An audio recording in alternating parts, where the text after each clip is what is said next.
السلام عليكم ورحمة الله. أعوذ بالله من الشيطان الرجيم. بسم الله الرحمن الرحيم. ربنا افرغ علينا صبرا وثبت أقدامنا وانصرنا على القوم الكافرين.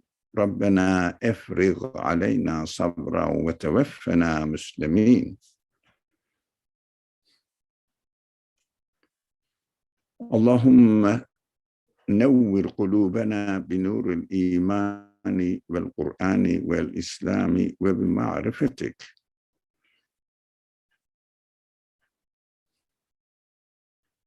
يا حي يا قيوم يا بديع السماوات والأرض يا ذا الجلال والإكرام. اللهم إنا نسألك أن تحيي قلوبنا بنور الإيمان. يا الله يا الله يا الله يا رحمن يا رحيم برحمتك يا أرحم الراحمين. وصل اللهم على محمد وعلى آله وأصحابه وأتباعه وسلم والحمد لله رب العالمين. Amen. Would you please read the text so we can discuss it? Inshallah. I believe we are reading the third truth, the truth of disposing and administering. So I'll just begin reading. That is, to administer with complete order and equilibrium both the awesome and swift-moving heavenly bodies and imperious interfering elements, and the needy, weak denizens of earth, to cause them to aid each other, to administer them jointly with each other, to take all necessary measures concerning them, and to make this vast world like a perfect kingdom, a magnificent city, a well-adorned palace. Leaving aside the vast spheres of this imperious and merciful administration, since it is explained and proved in important sections of the Risale-i-Nur, such as the 10th word, we will show, by means of a comparison, a single page and stage of that administration as it manifests itself in the spring on the face of the earth.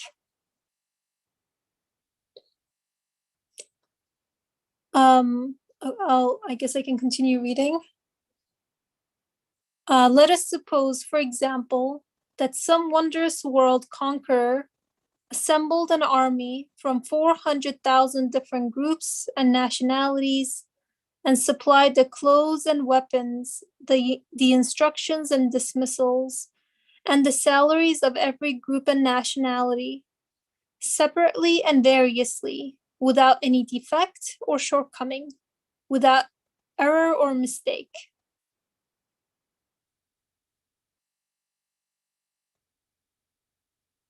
At the proper time, without any delay or confusion, with the utmost regularity, and in most perfect form, no cause other than the extraordinary power of that wondrous commander could stretch out its hand to attempt that vast, complex, subtle, balanced, multitudinous, and just administration. Were it to stretch out its hand, it would destroy the equilibrium and cause confusion. So too, we see with our own eyes that an unseen hand creates and administers every spring a magnificent army composed of 400,000 different species.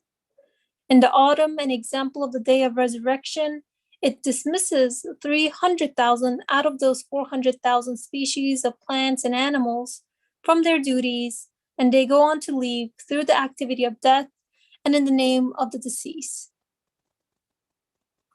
In spring, a sample of the gathering that follows resurrection, it constructs 300,000 examples of raising from the dead in the space of a few weeks, with the utmost order and discipline. In the case of the 3-4, such resurrections take I'm sorry, oops, okay. In the case of the 3, 4, such resurrections take place with respect to the tree itself, its leaves, its flowers, and its fruits. After showing spring to our eyes exactly like the preceding one, it gives each species and group in that army of glory that contains 400,000 different species its appropriate sustenance and provision, its defensive weapons and distinctive garments, its orders and dismissals, and all the tools and instruments it needs, with the utmost order and regularity, without error or slip, without confusion or omission, in unexpected fashion that at the proper time. It thus proves its unity, oneness, uniqueness, and infinite power and boundless mercy within perfection of dominicality, sovereignty, and wisdom, and writes with the pen of divine determining this proclamation of divine unity on the face of the earth, on the page of every spring. Should we continue reading or take a pause here? I think we can just share because we are traveling the journey of it. We are reading the travelogue of a person, traveler. So his impressions, what he has sees in his spiritual journey, realization, trying to see what the reality of this world is. So in this section that we have been reading from the very beginning of this, the spring sign, he is investigating the unity of God. And is it really true? And looking at the universe, it is interesting how he is going through his journey, and he is really examining what is going on in the world and trying to make sense of how he can explain all the things going on here. So in this section, he studies he comes to the point that there is a disposing and administering reality in the world. This is a sign of unity of the Creator. This is interesting, how the things are distributed in such a way that the traveler reached the conclusion, oh, this must be coming from one hand. That is interesting. Why? Because every child is born, is provided his or her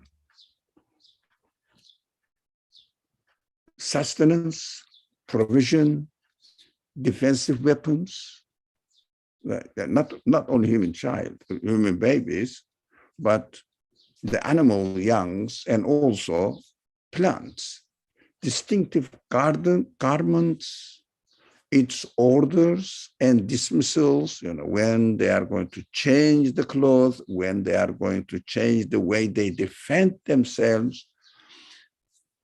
It is interesting. Every creature defends itself in a different way. And every species defends itself in a different way, but they defend. So this ability is provided by the one who creates all of them, because they share the same characteristic of defending, but different ways. But defending is essential. Defending their life is essential for every creature. They do. Human beings defend, bees, honeybees defend in another way, mice defend in another way, birds defend.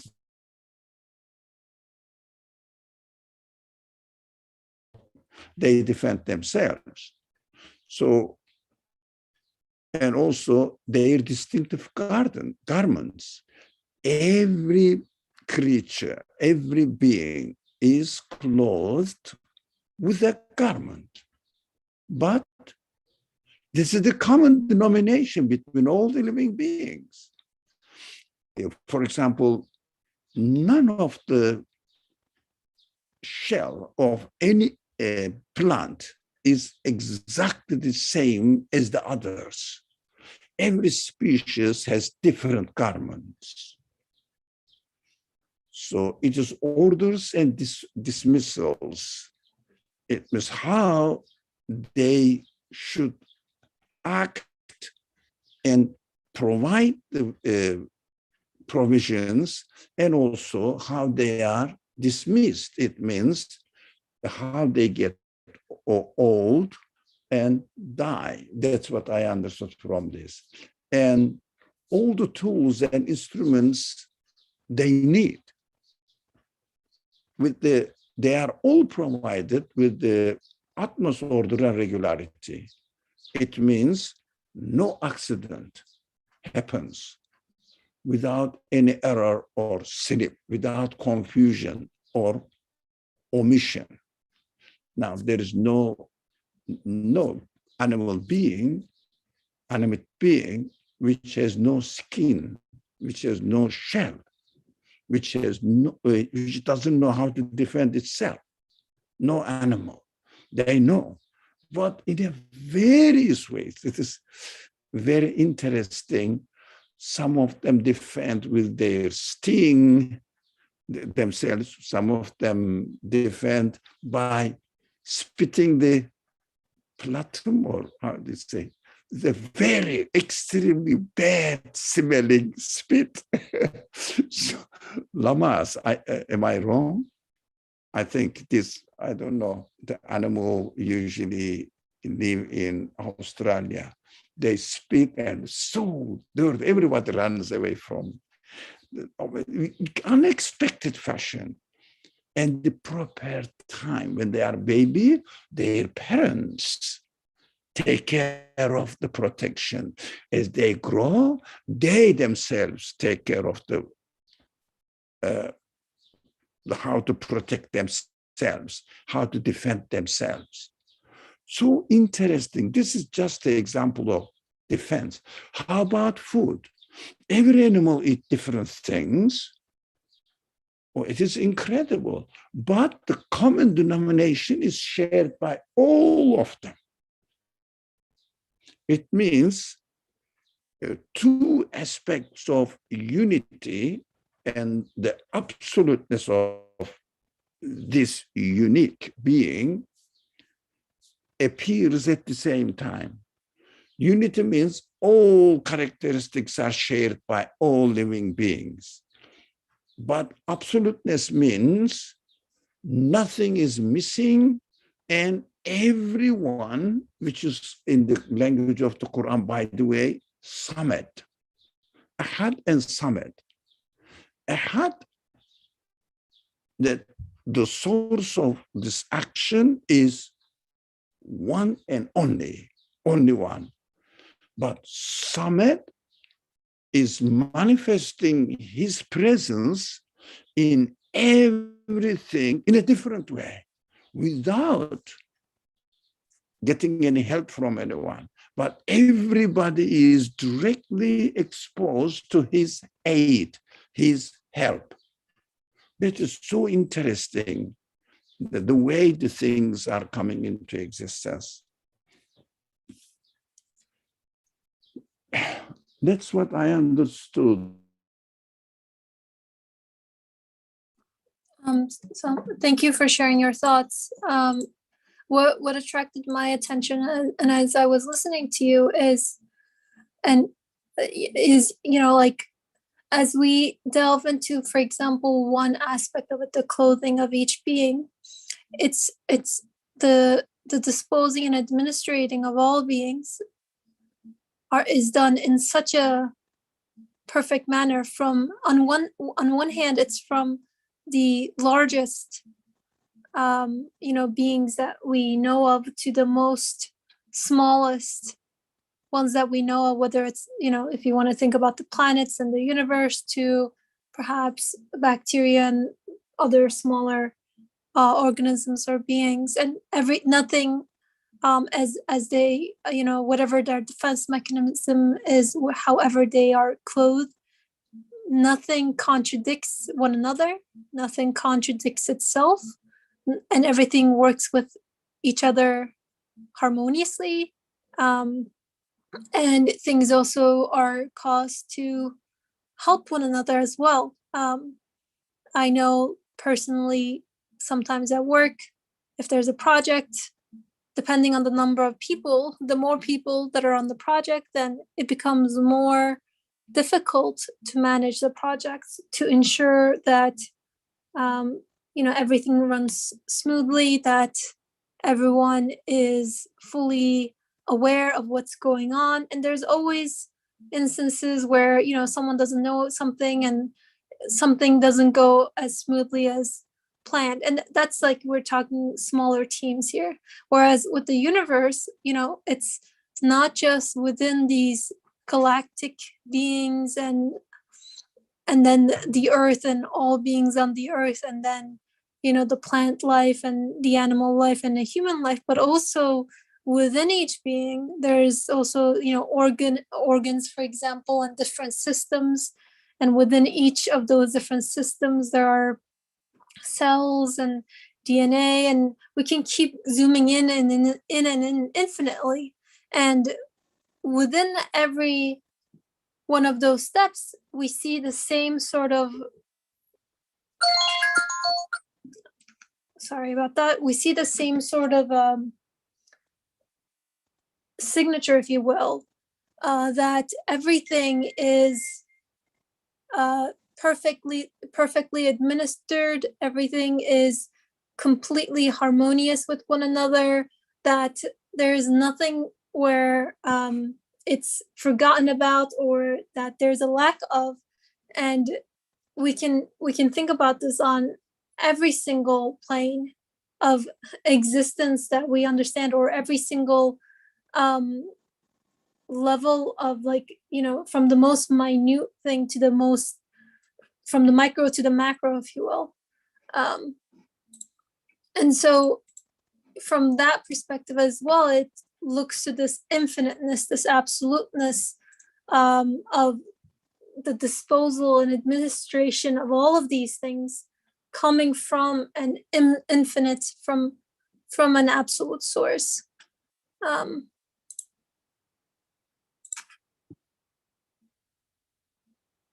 So those are just my initial thoughts. Yeah. Thank you.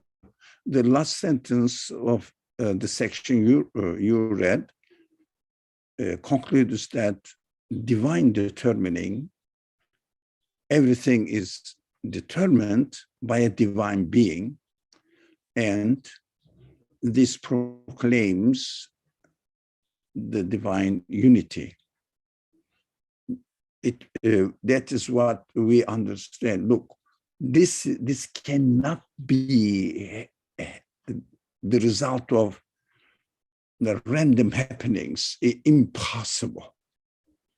Everywhere, there was only two species in the world, or two animal beings in the world, not these billions of them, trillions of them, if you count the very small germs and bacteria. They are also living beings. So they are all created by the same source of existence, who gives them their provision, their way of life, their defense, their garments, the forms, whatever, all the qualities, their provisions, their food, and also their life, their death, everything. So it is all determined by one source, which is called divine unity. It means the source must be an absolute one. Nothing we can really attribute these activities, what we witness in the world, to random happenings. All of them are perfect in their existence. So incredible. So I think we can continue reading if you don't have anything else to share so far. There are very interesting points. It's going to be mentioned, inshallah. So what this traveler concluded as a result of this observation and realization, what is going on in the world? Would you like to, or would you like to make further comment? Yeah, I guess a comment, and then we can continue reading. It's interesting, as you said, like an infinite number of beings is not necessarily necessary to conclude the divine unity, that everything is coming, that it looks to an absolute source. But in the way that we experience existence as we know it, wherever we look, there are infinite levels and number of beings. I mean, you can say there are, X many beings or animals on the earth, but when we zoom in on the different levels, like we zoom in within the animal itself or zoom out, there are essentially infinite levels of aspects of it that we can look to. So both in terms of just while one being is enough, we do still have like infinite examples to look to as well. So from both perspectives. But I can continue reading, inshallah. So after reading only a single page of this proclamation of one spring, our traveler said to himself, "The torment of hellfire is pure justice for those who commit the error of denying resurrection. For such denial would be to refute the numerous promises and to deny the power of one powerful and compelling, a wrathful one of glory, who has promised and assured all of his prophets thousands of times and set forth in thousands of verses of the Quran, explicitly and by way of allusion, that he will bring about a resurrection and gathering far easier for him than the thousands of miraculous gatherings that occur every spring, each more wondrous than the supreme gathering." His soul responded, "We believe in what you say." Now, it is interesting, isn't it, to see that this miraculous way of creating the things, if responded back by a conscious human being in a negation,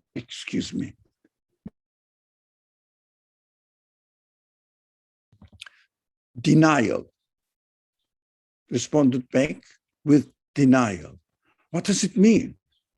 And this paragraph says, even more so, after observing this witnessing to the uniqueness and absoluteness of the one who administers this universe, but also the same creator, in order to help human beings understand, just helping. Although the universe in this respect is enough to say that the creator must be the absolute one. But plus the prophets come and they are employed to convey this message that you have to admit this. That is what the universe shows. And that is what I'm saying. And that is what your human capacity can confirm it. It is intellectually comprehensible, and your senses also approve it. And there is no evidence which contradicts to this conclusion, contradicts the conclusion. So the man said, look, it is so obvious. And the prophetic message also clearly demonstrates, supported by the miracles of the prophets and reasoning present to human being, how they should look at the universe and reason about it and come to the right conclusion. If someone still commits the error of denying resurrection, okay, it means they are going to be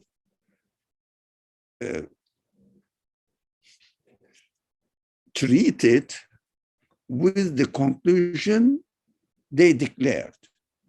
For example, it's a very easy, I think, to understand why the Quran keeps saying hell is unbearable, hell is unbearable, you cannot really stand it, but be careful not to choose a path which leads you to hell, describes and helps, shows the guidance how to avoid hell.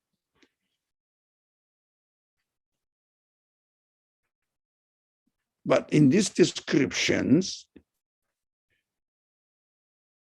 God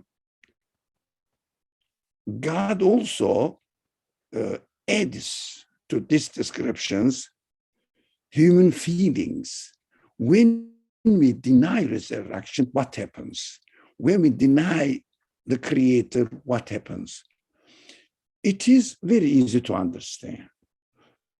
If you give a gift to a person, if this person throws this gift into the trash can in front of your eyes, let alone thanking, let alone acknowledging that you gave a gift to him, but not utilizing the gift itself, what would you do? Would you give him this gift again? No one does this. No one does. This man is so ungrateful, and he doesn't really appreciate kindness. He doesn't really, let's say, okay, he didn't thank me, but he didn't utilize it either. Throw it into the trash can. What does it mean? It is an insult to the one who gives him or her the gift. That you feel offended. I would feel offended. That is how I am created, with this sense, so that my Creator is telling me, if you or if I behave in the same way, my Creator said, it is an insult to me, it is an offensive act to me, I would just revenge. It means I will never give anything more, anything like this again. That is hell. Not being treated by God's mercy, as we see here, out of nowhere, we are given all these beautiful gifts of existence, provisions, provided everything, not only for our stomach, for our health, for our ears. If we are going to study that, let's not go into that subject. All of them are provided, all my needs are provided so kindly, although I don't deserve any of them. And I insult, saying that you did nothing to me, you don't exist. Ignores the gift giver. God says, that is an insult. It is impossible to accept and to give again the same gift to man, because he's going to throw it again into the trash can. That is his attitude. So the unbelief is really returning my attitude back to myself, affecting my own spirit, affecting my own feelings. First of all, when I reject in the bounties of the Creator, accept and confirm that He has provided all these provisions to me, every need is provided by Him to me, so for me. So if I reject it, what happens? I start feeling meaningless, purposeless, and complete despair. My life is just happened to be like this. I'm going to die and disappear from this world. That is the feeling, result of the denial. That's the feeling how we experience here if we choose to deny, to confirm that they are given free gifts by a one who administers this universe. So I start feeling pointless, worthless, and at the end, definitely I will be treated with my own attitude. You said you are meaningless. There is no one who provides you. Randomness provided you the life, existence, and all the provisions for all your needs. Okay, go and ask randomness to provide you all what you need. That is how the resurrection is necessary. As we experience it, the sign of the result of our denial in our feelings, but still not take lesson from it as well, not listen to the prophetic messages as well, and keep denying it until we die, then definitely, as the traveler concluded, the torment of hellfire is pure justice for those who commit the error of denying the unity of God and the resurrection. They will be treated. Okay, this kind of people will wait in hell, randomly, accidentally, their needs will be provided. Okay, if random and accident provided you wait in the hell billions of years, it will develop your provision and your perfect existence. Wait there and see. That's what Quran says. You can wait endlessly within an infinite time. You will never get anything because it is impossible.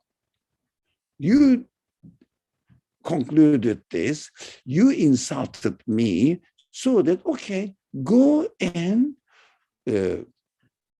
beg your God, your creator, your provider, which is accident. Wait in there, in the existence of hell, wait for the accident to develop, perfect themselves, and make your life as you experienced in the world perfectly satisfied. Come on, do that. That is why the Quran says hell is going to be infinite time. It means no ending, because There's no way that the randomness provides all these provisions that we are experiencing here. Because he said, okay, randomness after billions of years provided me all this good way of living in this world. Okay, wait there for billions of years. Isn't that justice? As the traveler concluded. That is what I conclude. And then I say, the traveler said the truth.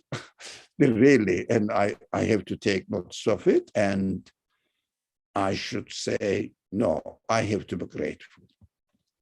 Thank you. So would you like to make a further comment? Yeah, I think, what comes to my mind is also this argument of, how can any crime committed within the world or the universe, given that its transient nature of the universe, can in any way necessitate a punishment that is eternal? One may argue that the punishment should be equivalent, or it should correspond to the crime itself, right? So given, or since everything within the universe is transient, how can one commit any crime?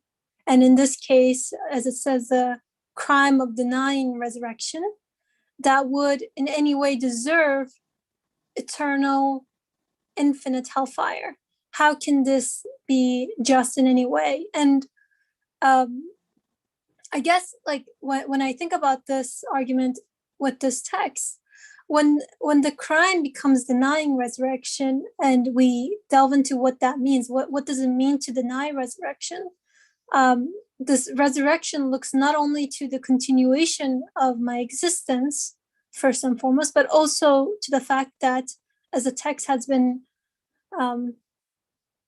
highlighting, that every moment or every being, that every moment I experience existence, even within the apparent transience, looks to necessarily an absolute source, such that, like we discussed, one example, like the spring, or just one forest, or one tree, or one flower, or one seed, is enough by itself to bear witness to this reality, and that it must be coming from an infinite source in a way, in the way that it's being administered, in the way that it comes into existence, in the way that it is clothed, in the way that it has a defense mechanism, or in the way that it has, or that it's been encoded, in the way that it's being taken care of, or in the way that it's made to aid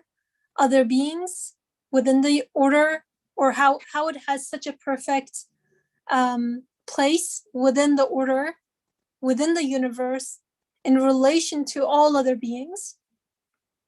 So the denial of resurrection then becomes a crime worthy of hell, as a form of pure justice. And that's also interesting to me too, where it says pure justice. It doesn't say the torment of hell is justice, is pure justice, because the crime looks to denying the absolute source of everything. So the punishment is then only appropriate to the crime. And so when it says pure justice, the result of that crime matches the input of what that crime is. So I deserve such a result when I deny the absolute compassion, the absolute mercy, the absolute sovereignty, the absolute administration, the absolute disposal of everything, the dominicality, the perfection, the uniqueness, the oneness. When I deny all of these things, then it is only appropriate that this hellfire, unending, infinite hellfire, is appropriate, is a pure form of justice for what I've committed, because I am thereby closing myself off, withholding myself denying myself of absolute compassion, of absolute existence, in my own perception. So to that argument, it is very much in denying resurrection, the torment of hellfire becomes a sort of as pure justice, because it is appropriate to what exactly I am denying when I say that, or when I do deny resurrection. Thank you. We can go on to the fourth truth. Okay. The fourth truth, which forms the 33rd degree, the truth of compassionateness and bestowal of provision. That is, the giving over the whole face of the globe, within the earth, in the air above it, and the ocean around it, to all animate beings, especially those endowed with spirit, and among them especially the impotent, the weak, and the young, all of their necessary sustenance, material and immaterial, in the most solicitous manner, deriving it from dry and rude soil, from solid, bone-like dry pieces of wood, and in the case of the most delicate of all forms of sustenance, from between blood and urine, at the proper time, in orderly fashion, without any omission or confusion, in front of our eyes, by an unseen hand. Yes, the verse, God is, go ahead. We can just give a break to our reading.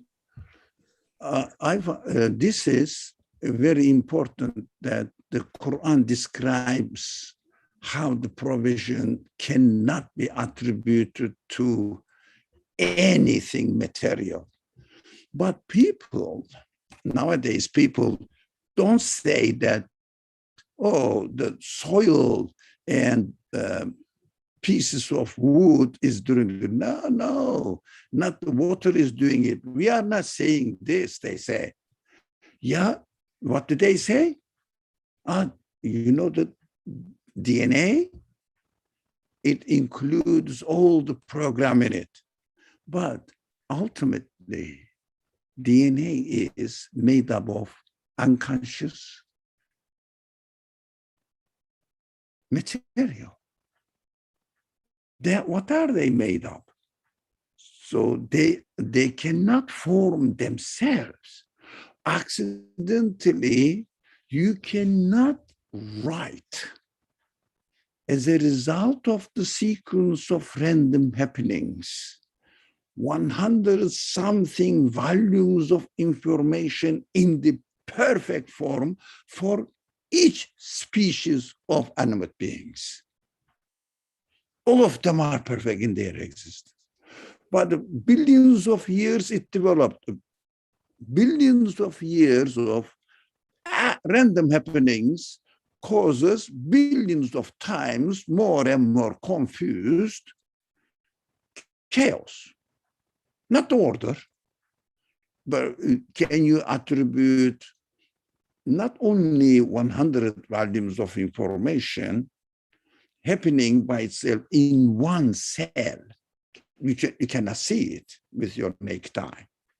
In one cell, can you attribute not only 100 pages, not only, 100 volumes, not only one volume, not only one section of the volume, maybe a paragraph, maybe a sentence, a meaningful sentence cannot be attributed to random happenings. Chaos causes or results in chaos. Chaos cannot result in order.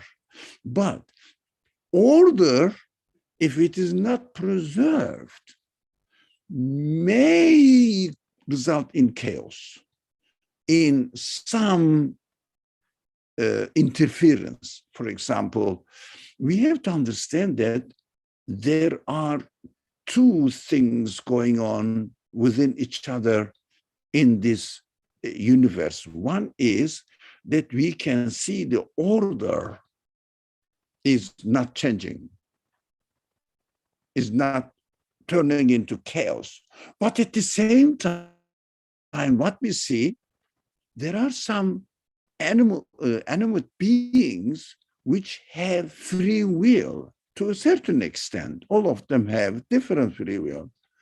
And we cannot make an order of, let's say, a bird's actions.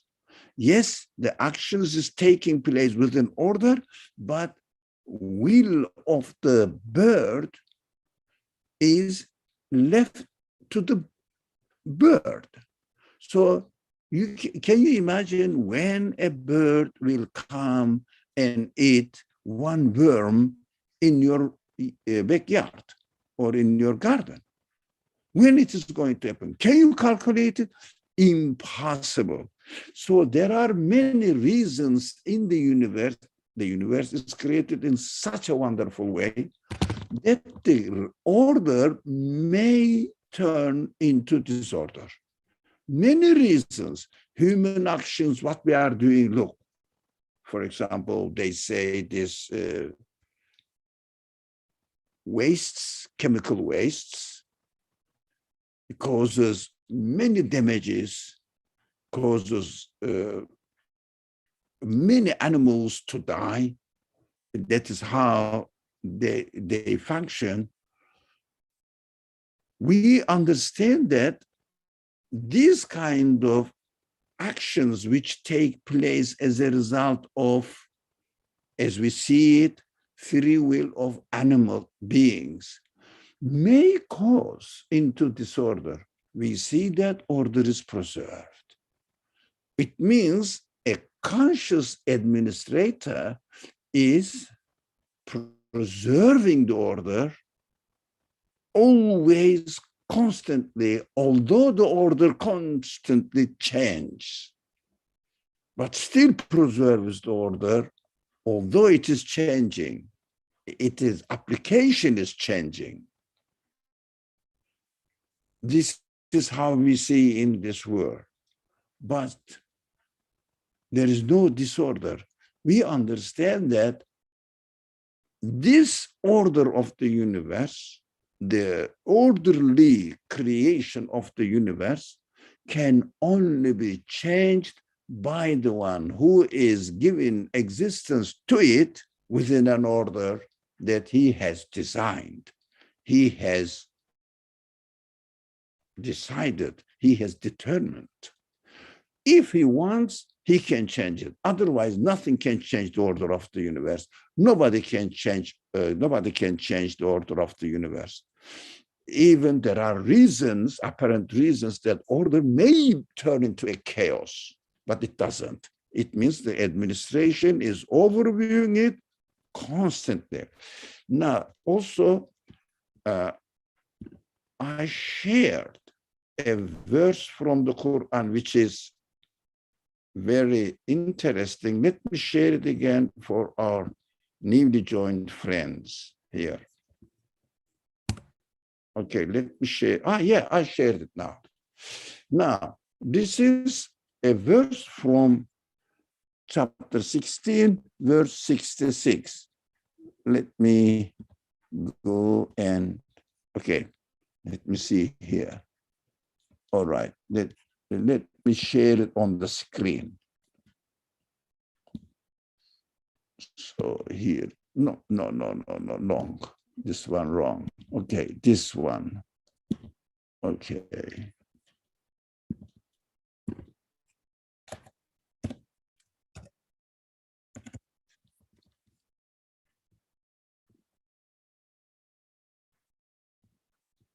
Now, Bismillah ar-Rahman ar-Rahim. وَإِنَّ لَكُمْ فِي الْأَنْعَامِ لَعِبْرَةً نسقيكم مما في بطونه من بين فرث ودم وَلَبَنًا خَالِصًا سَائِغًا لِلشَّارِبِينَ. So it is so simple, but so true guidance that we are receiving. Look at this. Look at this. Behold, in the cattle, animals too, there is indeed a lesson for you. We give you to drink of that fluid which is secreted from within their bellies, between that which is to be eliminated from the animal's body, and it is lifeblood, milk pure and pleasant to those who drink it. So all these elements are totally contradict each other. Now, whatever this first means really what the dirt comes out of the body of animals, let's put it in a kind way. So, and also separated from some animals have milk from the milk, and at the same time pure milk, and at the same time blood, and also flesh, and also perfectly distributed in the body of every living being, every animal or plants, perfectly distributed. What accident can plan this? It is a deliberate act determined by an absolute being. That's the only way that human mind can confirm it.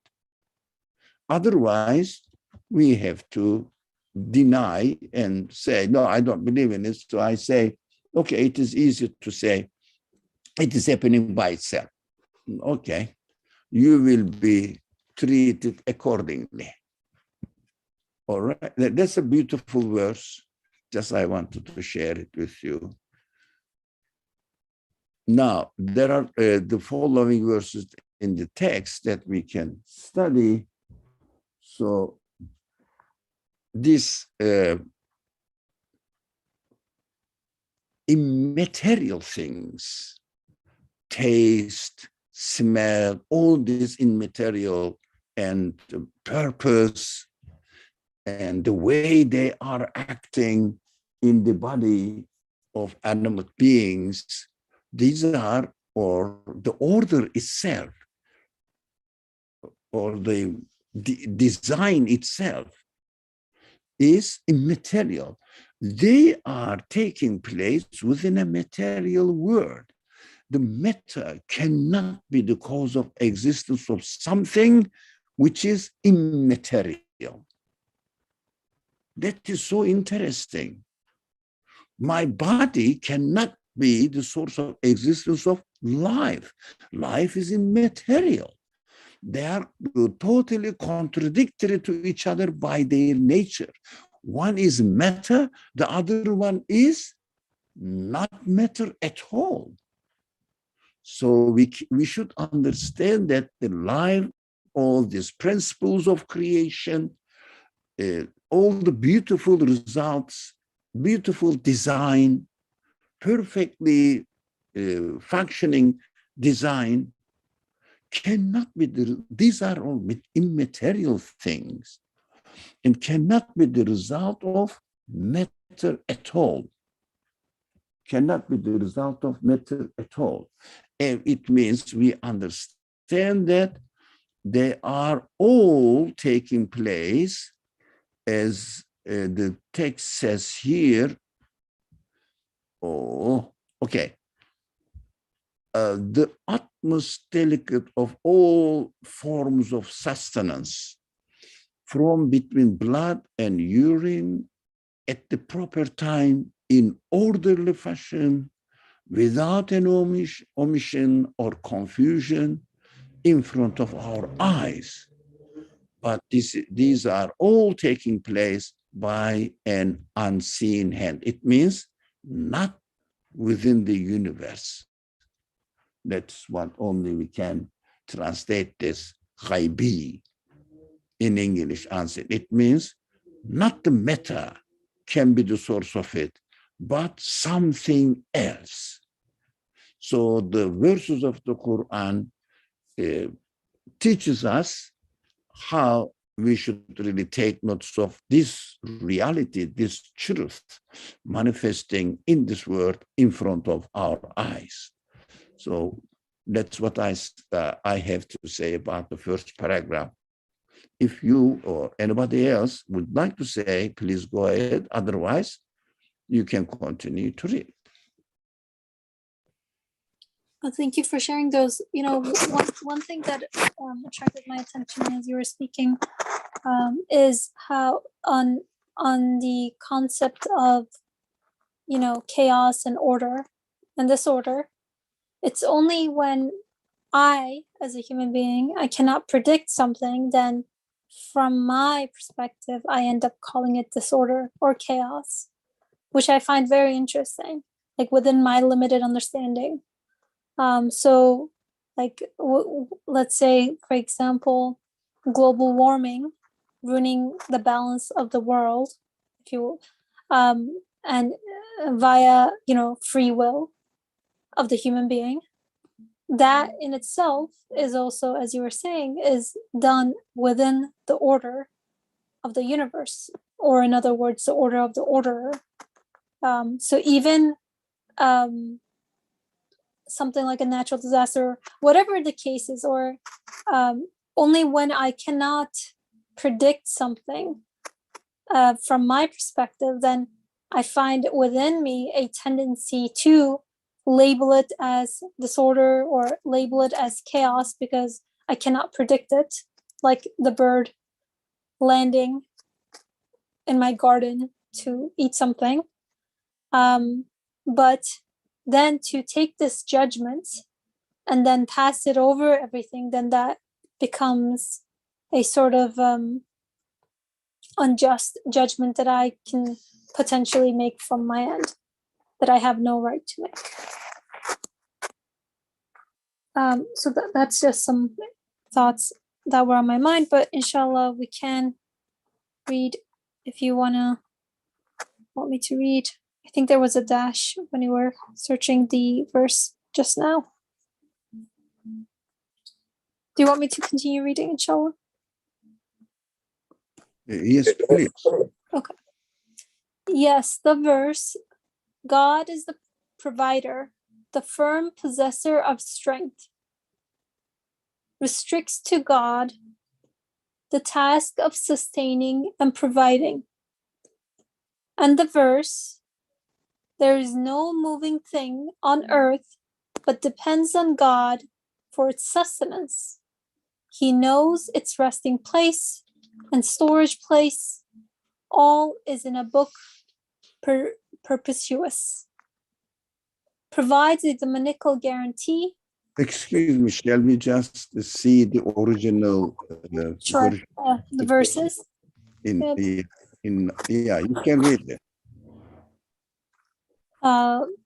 Continue reading, or you mean the first verse that, it's 3. I think it might be mislaid. No. Excuse me, I made a mistake, I think. So excuse me now here. Oh, the first verse is 51, 58. Okay. This one, 51, 58. Here we go.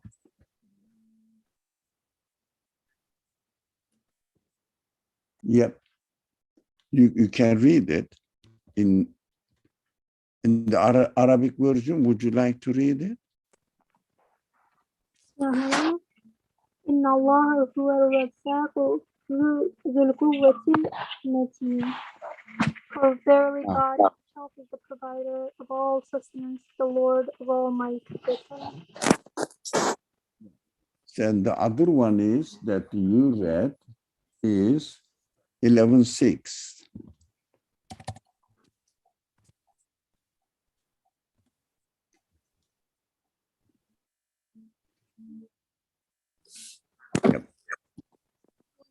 وما من دابة في الأرض إلا على الله رزقها ويعلم مستقرها ومستودعها كل في كتاب مبين.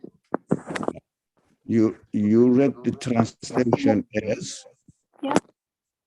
you read the translation here as, There is no moving thing on earth but depends on God for its sustenance. He knows its resting place and storage place. All is in the book perpetuous. yeah, it is. These are clearly demonstrated to us. Yeah. So these In two the verses of the Quran. Yeah. provides a dominical guarantee and pledge to furnish provision for all men and animals. Similarly, the verse, you can look this up, verse 2 if you want, the original if you want, and then go into the sentence. Okay.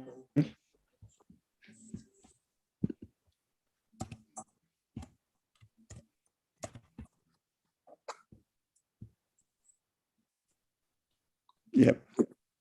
وكأين من دبات لا تحمل رزقها الله يرزقها وإياكم وهو السميع العليم. For the translation here. The beasts do not carry their sustenance, God sustains them, and He is all hearing, all knowing. Yeah. And this verse establishes and proclaims that it is God who guarantees and provides for all impotent, powerless, weak, and wretched creatures that are unable to secure their own sustenance in an unexpected fashion, indeed from the unseen or even out of nothing. It is He, for example, who provides for insects on the ocean bed and their young.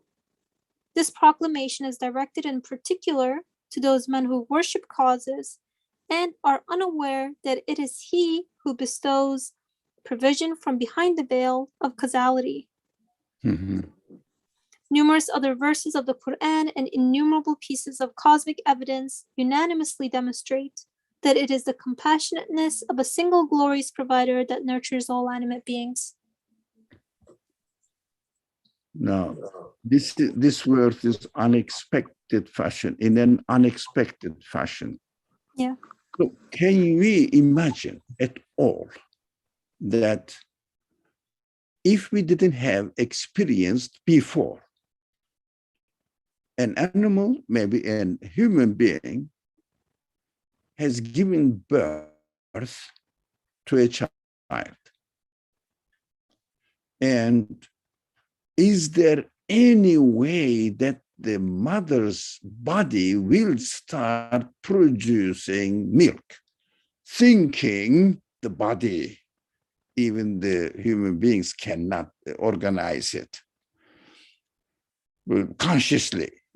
So the body is going to produce milk, knowing that the baby at this stage in his or her life experience, living conditions, cannot benefit from anything in the best way. It is guaranteed on the breasts of the mother.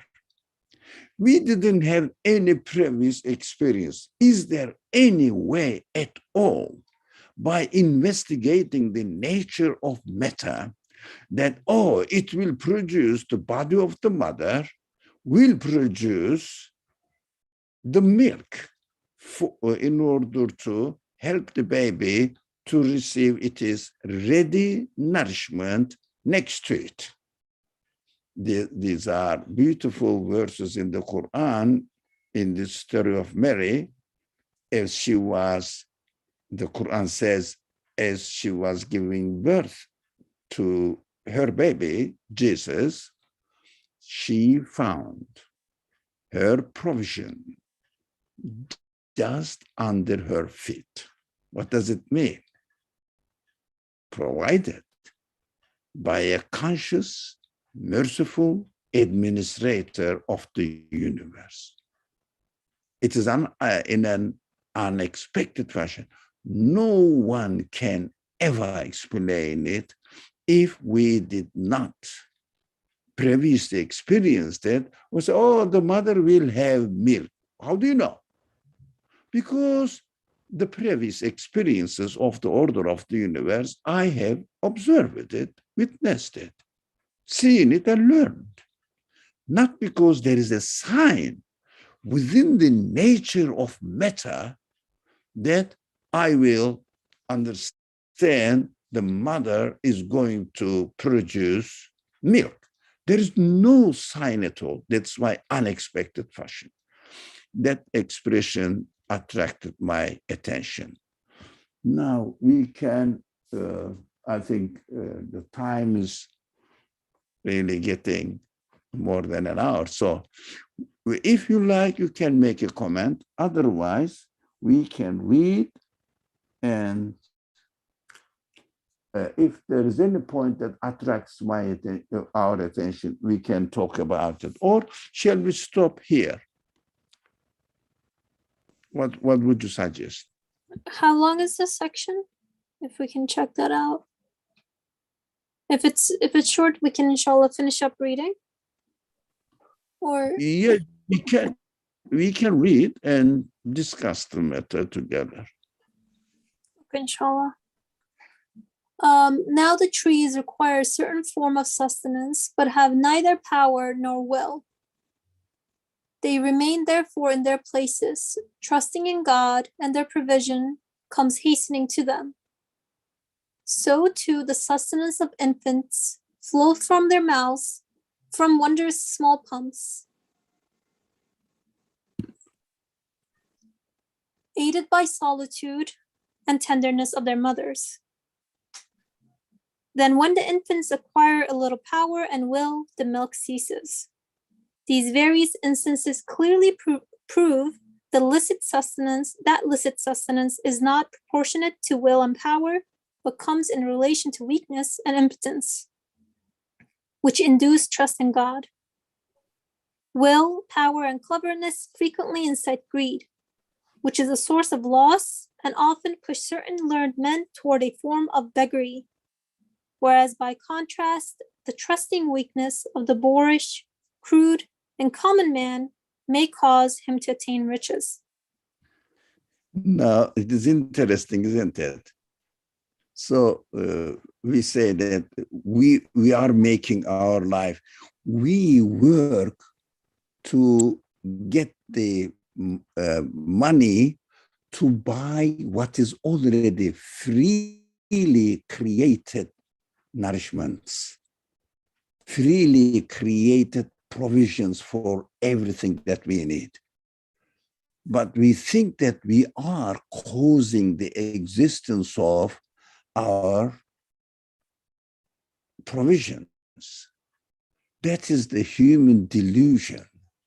We are just, it is going to be discussed, this matter, we can leave it to the next week to study, but I think this point is very, very interesting. Willpower and cleverness frequently incite greed, which is the source of loss, and often push certain learned men towards a form of beggary, whereas by contrast, this is for me, what is important, the weakness, the best example, the weakness of the baby is the result of everybody has to serve them. I mean, the weakness is the result, not the power of the baby. No mother really feeds and takes care of the baby because baby threatens her. Nothing at all. No power, perfect attention. As they start growing, the parents' relationship with them start changing by leaving them on their own as much as they can manage with their life. That is how perfectly arranged by the administrator of the universe. So amazing to see this, how perfectly arranged everything. That's what I have to say, nothing more. Thank you. Yeah, it's so very interesting how, like, from the beginning of this section, the author draws our attention to verses, which then draw our attention to what is supposed to be apparently contradictory things, right? For example, where sustenance comes from, unexpected and also contradictory from, as you were saying, or as was highlighted, like dry branches, or if we think about like the bee, from like it's a poisonous insect, yet we receive honey from it, or from where the milk comes from. So all of these examples, and including what it's saying here, it's in a way brought into existence in such an embellished way that it is meant to draw our attention to it. Unless we take it for granted, I guess that would be the downfall of it.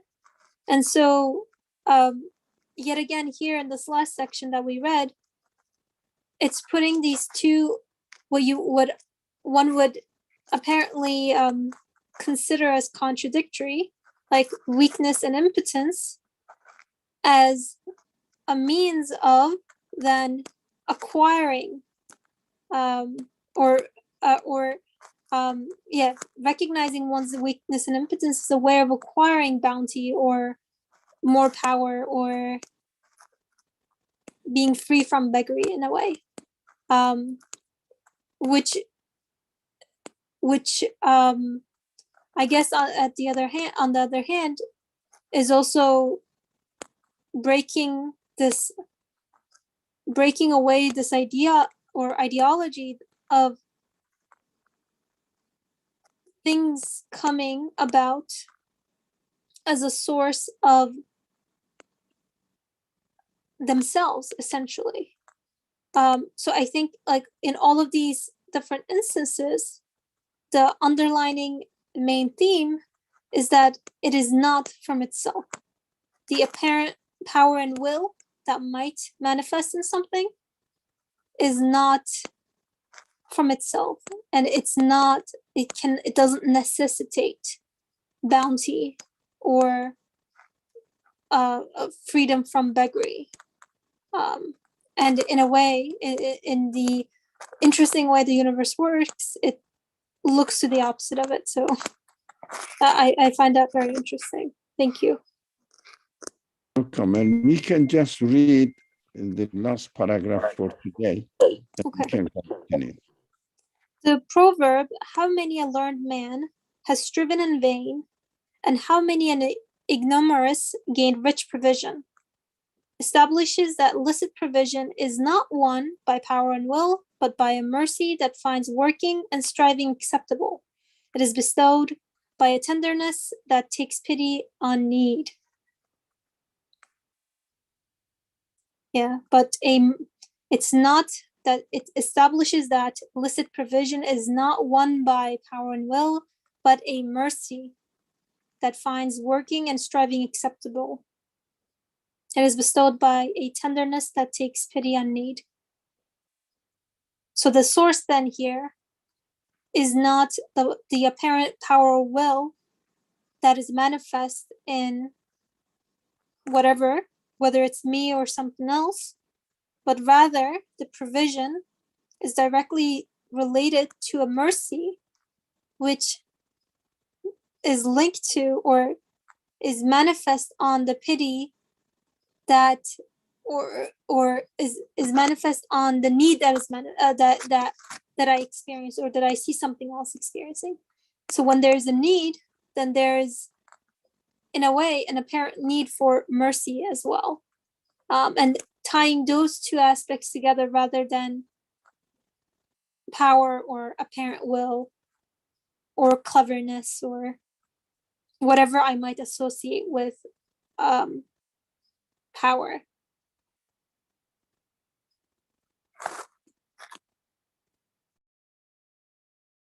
So thank you. Inshallah, we can conclude here for today and we can continue. It's a very important explanation will follow now why provision sustenance is of two kinds.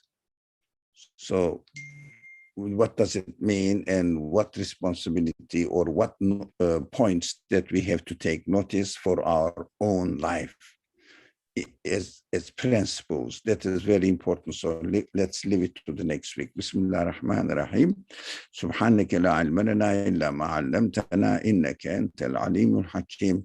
وآخر دعواهم الحمد لله رب العالمين بحرمة سر سورة الفاتحة. Thank you very much for joining, and I'm very happy that we discussed this subject, and I feel